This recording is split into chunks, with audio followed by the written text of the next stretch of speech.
குடியாத்தம் தமிழக மக்கள் ஜனநாயக கட்சி பழனி பாபா பேரவை சார்பில் நீர்மோர் பந்தல் திறப்பு நிகழ்ச்சி நடைபெற்றது.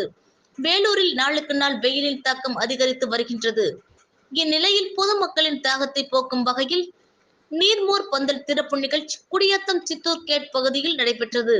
இதில் மாநில செயலாளர் இர்ஷாத் அலி தலைமை தாங்கினார். சிறப்பு அழைப்பாளராக கம்பன் கழக தலைவரும் மூத்த வழக்கறிஞருமான பூபதி கலந்து கொண்டு நீர்மோர் பந்தலை திறந்து வைத்து பொதுமக்களுக்கு நீர்மோர், இளநீர், தர்பூசணி உள்ளிட்டவை வழங்கினார். இதில் மாவட்ட செயலாளர் நியாஸ், நகர செயலாளர் இம்ரான், நகர பொருளாளர் நூருதீன், வாஷிப் உள்ளிட்ட பலர் கலந்து கொண்டனர்.